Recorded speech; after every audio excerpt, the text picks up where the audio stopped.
So, does anyone care to touch on this further?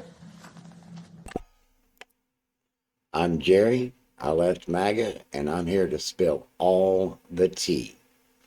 So, I was glad to see today that Midas Touch Network has cut ties with any sort of connections or anything with Michael Cohen, and I want to get into why I like that so much.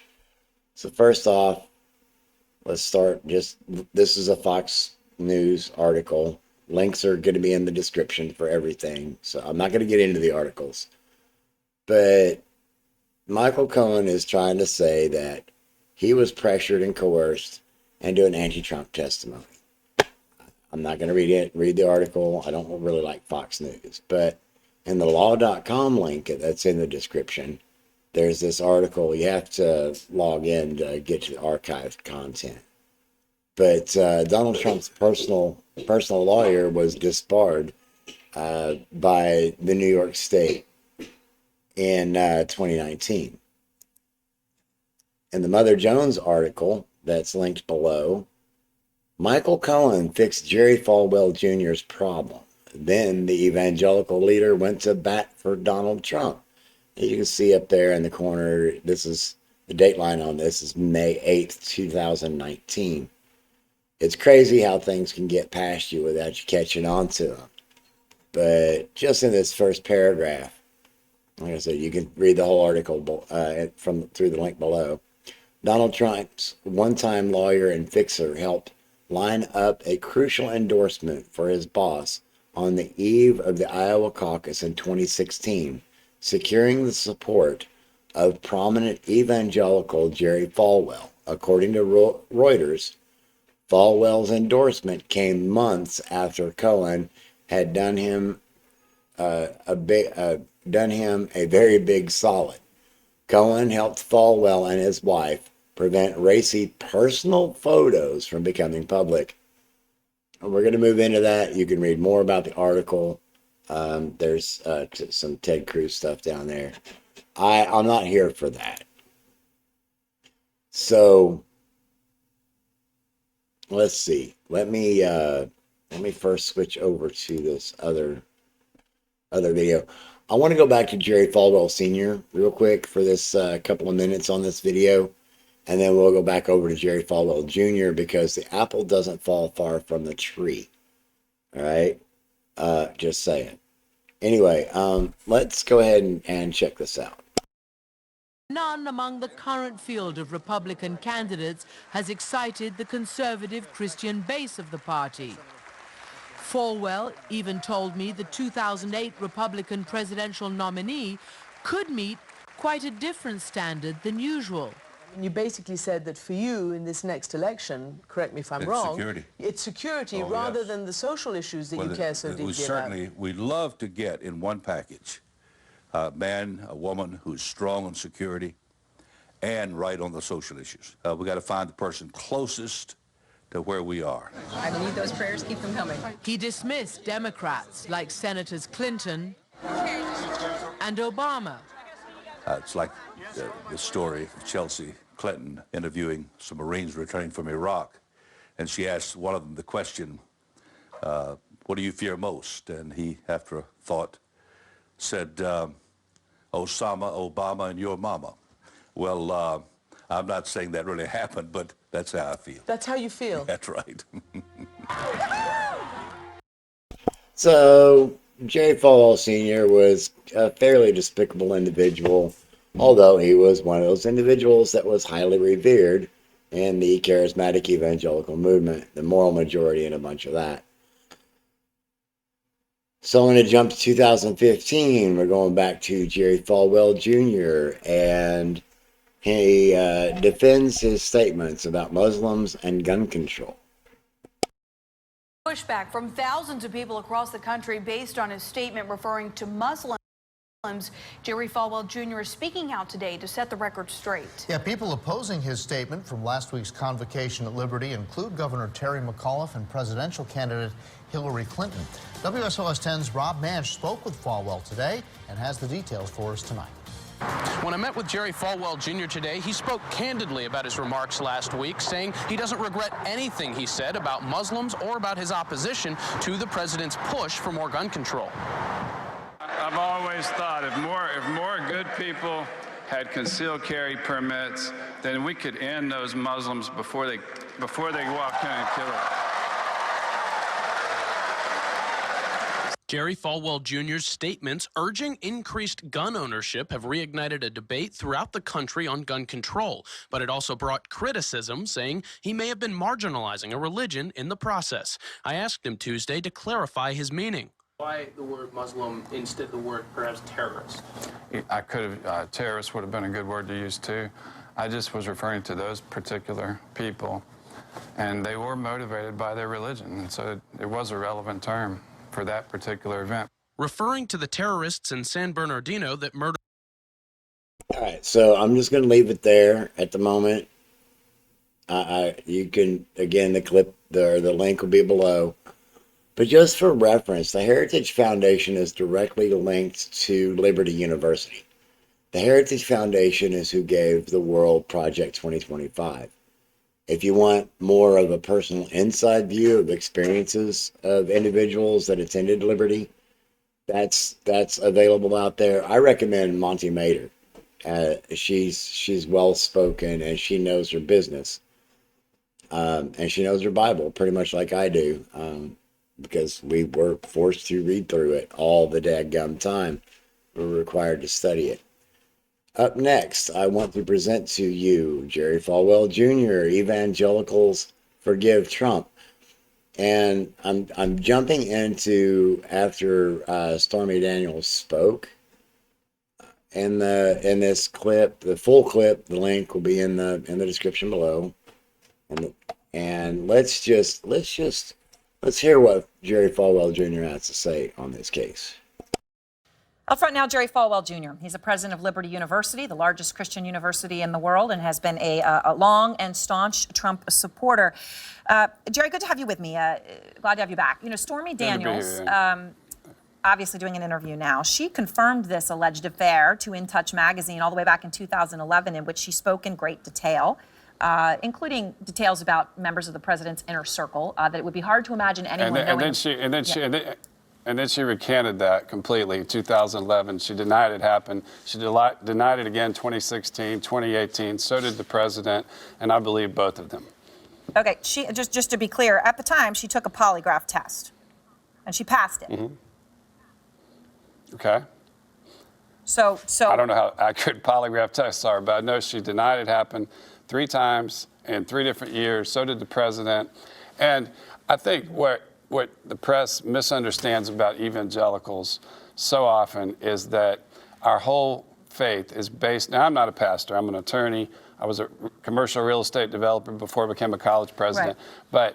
But what they don't understand about evangelicals is our whole faith is based on the theology of forgiveness, on the fact that we believe Jesus taught also that all of us are sinners. We all sin every day. And that's why evangelicals supported Trump so strongly, because. Did you happen to notice the facial expression on the CNN reporter's face? She was having a really hard time accepting his response, as she should. I mean, yes, Christianity is about forgiveness and stuff, but this particular faith system uses something they call the Matthew 18 program, where the forgiveness is handled in-house, and that's how we end up with individuals like Mike Bickle and Robert Morris, and I'll be doing videos on them on another occasion. But it's that, oh well, he's been forgiven because, you know, the whole thing has been addressed. This is going to be one of the doctrines, that Matthew 18 thing will be one of the doctrines that I will address at some point in the future when I finally get to those things. A little bit more reference on Jerry Falwell Jr. This is after that other case. As you can see, this is entitled The Infinite Wisdom of Jerry Falwell. I got one more clip and then 2 more two more things I want to show you, and I'll be done with this one. But yeah, take this into consideration because, yeah, anyway. As many of the nation's colleges and universities remain closed to help limit the spread of coronavirus, Liberty University, the evangelical school in Lynchburg, Virginia, run by this man, Jerry Falwell Jr., decided to reopen last week, a move in direct contravention of basically all medical advice. Earlier this month, as governors around the country were closing all non-essential services and banning large gatherings, Jerry Falwell Jr., a staunch ally of the president's, went on Trump TV to talk about how everyone is overreacting. It's just strange to me how so many are overreacting. Impeachment didn't work, and the Mueller report didn't work, and Article 25 didn't work, and so maybe now this is their next attempt to get Trump. And so last week, Jerry Falwell Jr. ordered his students and staff back to school. And you'll never guess what happened next. The New York Times is reporting that as of Friday, nearly a dozen Liberty University students were sick with symptoms that suggested coronavirus. Just saying. I mean, the guy is not the brightest crayon in the box. Oh, yeah. Now, you'll notice I pointed out the date on that. That's April 5th, 2020. I want you to notice the date on this one. This is August 24th, 2020. We are continuing to follow breaking news out of Lynchburg. The AP, citing a Liberty University official, is reporting Jerry Falwell Jr. has resigned. He had been on an indefinite leave from the university. As we've reported, Falwell stepped back following this viral photo posted and later deleted from Instagram. And as we reported at 5, there are new allegations about the leader from a former Miami pool attendant who claims he would have sex with Falwell's wife, Becky, while Jerry looked on. He says the sexual encounter spanned over several years. We do have a crew working for you to learn more about this decision.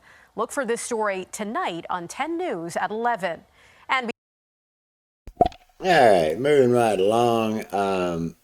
There's the link to this article in People magazine where Jerry Falwell Jr. and wife Becky open up about this scandal, and he takes partial blame for it. I mean, it was 2 + 1 doesn't happen without. Anyway, I'm just going to move right along.